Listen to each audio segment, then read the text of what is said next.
കേരളത്തിൽ കുറേ കാലങ്ങളായി ഇസ്ലാമിക അവഹേളനവും വിമർശനവും നടത്തിക്കൊണ്ടിരുന്ന ഒരു വ്യക്തി. അതിൽ എടുത്തു പറയേണ്ടതായിട്ടുള്ളത്, ഒരാൾ മരണപ്പെട്ടാൽ മറവ് ചെയ്യുന്നതിനെപ്പറ്റി അവഹേളിച്ചുകൊണ്ട് അയാൾ ഇട്ടൊരു പോസ്റ്റാണ്. അള്ളാഹ്ക്ക് മുളപ്പിക്കാൻ മയ്യത്ത് കുഴിച്ചിടുമ്പോൾ ഇത്ര ആഴത്തിൽ കുഴിച്ചിടാമോ എന്നായിരുന്നു ആ പോസ്റ്റ്. അതായത് മതവിശ്വാസികൾ ഒരാൾ മരണപ്പെട്ടാൽ ആ മൃതശരീരം ആഴത്തിൽ മണ്ണിൽ മറവ് ചെയ്യുന്നതിനെ കളിയാക്കുകയും മരണത്തെപ്പോലും തൻ്റെ തീവ്ര നിലപാടുകൾക്ക് വളമായി ഉപയോഗിക്കുകയും ചെയ്ത ഒരാളായിരുന്നു അയാൾ. മാത്രമല്ല, അൺമാസ്കിംഗ് അനോമലീസ് എന്ന യൂട്യൂബ് ചാനലിൽ ഇസ്ലാമിലെ അടിമത്തം എന്ന വിഷയത്തിൽ ഡിബേറ്റിന് സമയം നിശ്ചയിക്കുകയും ചെയ്ത ആ വ്യക്തി അതിനു മുന്നേ തന്നെ മരണം എന്ന യാഥാർത്ഥ്യത്തിന് മുന്നിൽ കീഴടങ്ങിയ വാർത്ത എല്ലാവരെയും ഒരു നിമിഷമെങ്കിലും ചിന്തിക്കാൻ പ്രേരിപ്പിച്ചിട്ടുണ്ട് എന്നാണ് വിചാരിക്കുന്നത്. തൻ്റെ കൂടെ ഉണ്ടായിരുന്ന അവഹേളനത്തിനും വിമർശനത്തിനും എല്ലാം സഹായിച്ച ഒരാൾക്ക് പോലും അവർ ആഗ്രഹിച്ച ഡിബേറ്റ് നടത്താനെങ്കിലും സമയം നീട്ടിക്കൊടുക്കുവാൻ സാധിച്ചിട്ടില്ല എന്നത് മനുഷ്യൻ എത്ര ദുർബലൻ ആണ് എന്ന് തെളിയിക്കുന്നു.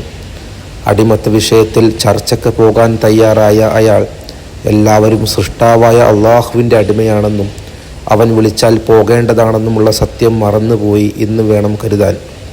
അവസാനം മുസ്ലിം സമുദായത്തിന് തന്നെ അതിൻ്റെ ഔദാര്യത്തിൽ തന്നെ മുൻപ് ഖബറിനെ അവഹേളിച്ച അയാളെ മറവ് ചെയ്യേണ്ടി വന്നു എന്നത് മറ്റൊരു സത്യം.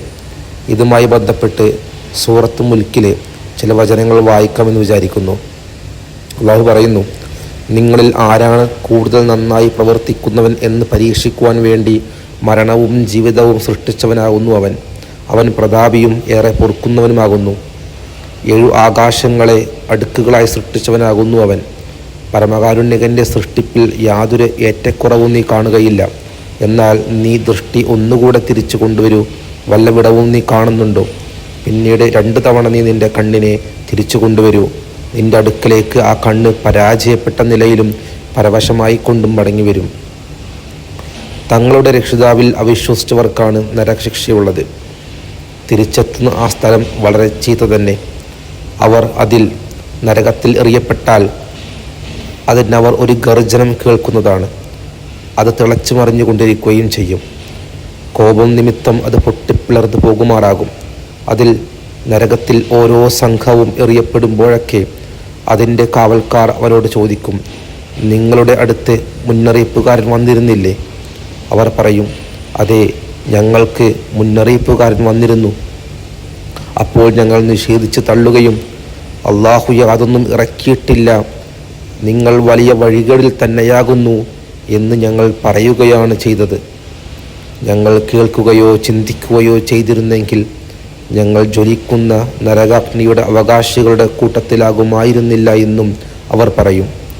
അങ്ങനെ അവർ തങ്ങളുടെ കുറ്റം ഏറ്റുപറയും. അപ്പോൾ നരകാഗ്നിയുടെ ആൾക്കാർക്ക് ശാപം.